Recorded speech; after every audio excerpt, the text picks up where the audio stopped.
10 વર્ષ અહીંયા માર્કેટની અંદર કોર્પોરેટર રહેલો છે નગરપાલિકામાં, એના હિસાબે એક જ વાત કહી છે કે જે હું કરીશ ને હું કહીશ તે જ થશે. એટલે આ બધી બહેનોને એ લોકો બાનમાં લીધી ને કાલે સાંજે સહી કરાવી કે જે સહી કરશે તેને દુકાન મળશે.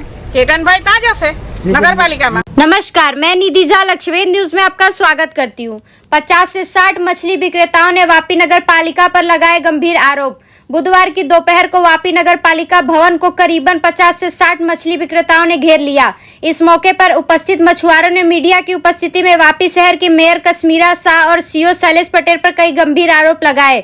इस मौके पर मछली विक्रेताओं ने कहा कि वापी नगर पालिका के कुछ काउंसिलरों ने अपने फायदे के लिए मछली मार्केट की कई दुकानें भाड़े पे दे दी है, जहां मछली की बजाय चाय, पानी और कोल्ड ड्रिंक बिक रहे हैं। कायदे अनुसार ये सारी दुकानें सिर्फ मछली बेचने वालों के लिए आरक्षित है, मगर वापी नगर पालिका के कर्ता धर्ताओं ने इन दुकानों को अन्य व्यापारियों को बेचकर मोटा माल कमा लिया। अब इन व्यापारियों ने अन्य लोगों को अपनी दुकान भाड़े पे दे दी है। इन बातों को लेकर वापी नगर पालिका की अध्यक्षता और नपा सदस्यों ने एक मैराथन मीटिंग भी रखी, जिसकी वजह से मीडिया को सभागृह के बाहर करीबन 4 घंटे इंतजार करना पड़ा।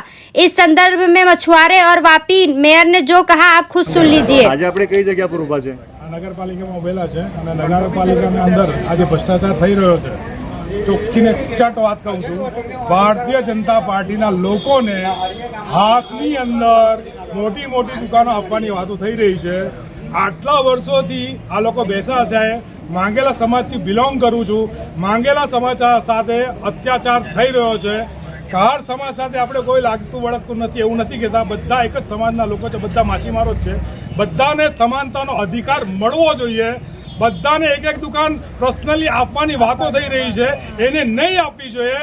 એવું લાગે તો આ માર્કેટ તોડીને જે પહેલા ખુલ્લું મેદાન હતું એવું કરી દેવામાં આવે અને લોકોને બેસાડી દેવામાં આવે ને આ માર્કેટના ઉપર જે ધંધો કરી રહ્યા છે ને વાપી નગરપાલિકા, એ વાપી નગરપાલિકા મારું ચાહે તો ગમે તે કરી લે, એ હું સહેવા માટે તૈયાર છું।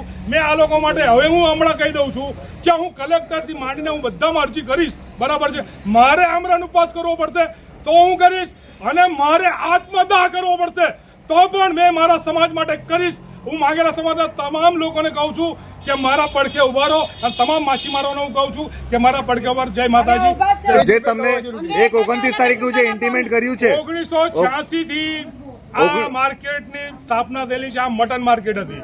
બીજી વસ્તુ મેં તમને કહી દઉં છું, મુસ્લિમ સમાજ સાથે પણ બહુ મોટો અત્યાચાર થઈ રહ્યો છે, બરાબર છે। હું હિન્દુ અને મુસ્લિમને વાત નથી કરતો, એ લોકોને પણ આ માર્કેટમાંથી કાઢી નાખવામાં આવ્યા છે, બરાબર છે।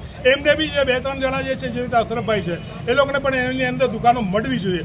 બીજી વસ્તુ, માર્કેટની અંદર જે બેસતા હતા જેવી રીતે શાકભાજીવાળા, એ લોકોને આ વસ્તુમાં સ્ટોલ એમને મળવું જોઈએ।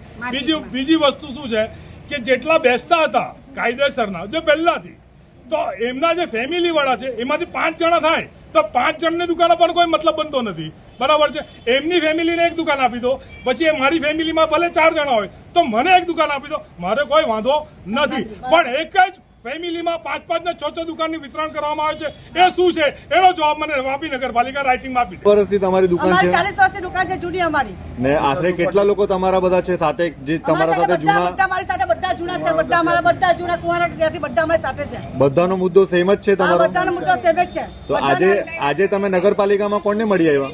અમે નગરપાલિકામાં બધા ભાઈને મળ્યા, શૈલેષભાઈને, સર લોકોને મળ્યા, કરિશ્મા મેડમને મળ્યા। તો અહીંયાના જે પ્રમુખ છે તેઓએ તમારા સાથે શું જવાબ આપ્યો તમને? અમારા મનમાં આવે તેવું અમે કરશું એમ કરીને કહે છે। ધક્કો માર્યો એવું કઈ બનાવ બન્યો છે અંદર? હા, ધક્કો માર્યો છે। કોણે ધક્કો માર્યો છે બેન? પેલી બેને માર્યો છે। હવે જાઓ તે કઈ પટાવાળી બેને માર્યો કે તમે આને લઈ જાઓ, લઈ જાઓ। એક દુકાને જો અમને એક સાથે બેસવાના નથી, અમે ઝઘડો કરવા માંગતા નથી, અમે ઝઘડો કરવા માંગતા નહીં। મારે જો તમારી માંગ પૂરી નહીં તો તમે શું કરશો આગળ? પછી અમે અંદર નહીં બેસીએ। ને આગળ તમે ક્યાં જશો? આની પછી ગુહાર તમે કઈ જગ્યા લગાવશો? બેસી રહો ભૂખા, હડતાલ કરીને બેસી જાઓ અહીંયા, કઈ નહીં, પણ અમે અંદર નહીં બેસીએ। ભાડું માંગે અમે કઈ રીતે આપીએ?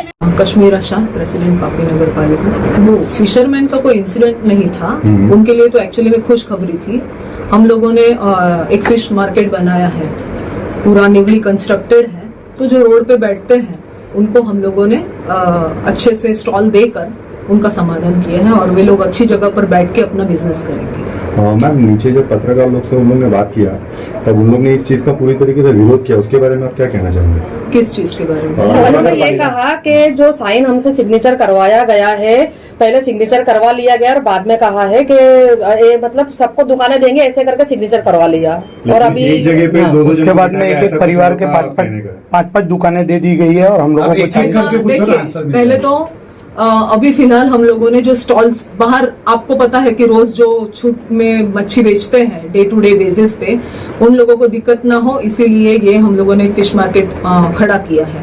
हमारे मंत्री श्री ने बहुत जद्दोजहद की है इसके लिए। और मैडम भ्रष्टाचार कह रहे बोले कि क्या बोलते कि एक ही परिवार के 5 को दुकान दी गई है, ऐसा कुछ भी नहीं है। एक दुकान नहीं हम मिली है। लोगों ने ऑलरेडी उनसे बातचीत करने के बाद हमारे उप प्रमुख और कारोबारी चेयरमैन उनके साथ बैठे थे बकायदा, और कम से कम उनके साथ 5 से 6 मीटिंग हुई है। उनके प्रतिनिधि आए हैं, उन्होंने जो नाम अपने आप दिए हैं वही हम लोगों ने यहाँ पे लिखे हुए हैं। मैम नीचे ये बताया जा रहा था कि गवर्नमेंट के जो भी ग्रांट से ये दुकानें जो रेडी हुई है, तो क्या उसका भुगतान या उसके पैसे ये लोग सब ले सकते हो क्या? ये इन लोग को एक बड़ा क्वेश्चन था, तो इसके बारे में बताइए ना। देखिए, जो भी कंस्ट्रक्शन कॉस्ट होती है, जो बाकायदा ऐसा होता है कि 1 लाख के ऊपर अगर किसी चीज की कॉस्ट चली जाए तो उसको हम लोगों को सरकार में उसका पेमेंट और सोर्स ऑफ इनकम दिखाना पड़ता है ग्रांट में, और मेंटेनेंस के लिए खास करके हम लोगों को ये ध्यान में रखना पड़ता है। जो भी हम लोगों ने कंस्ट्रक्ट किया है उसका मेंटेनेंस कॉस्ट आगे चल के उनको ही सहूलियत के लिए ये चीजें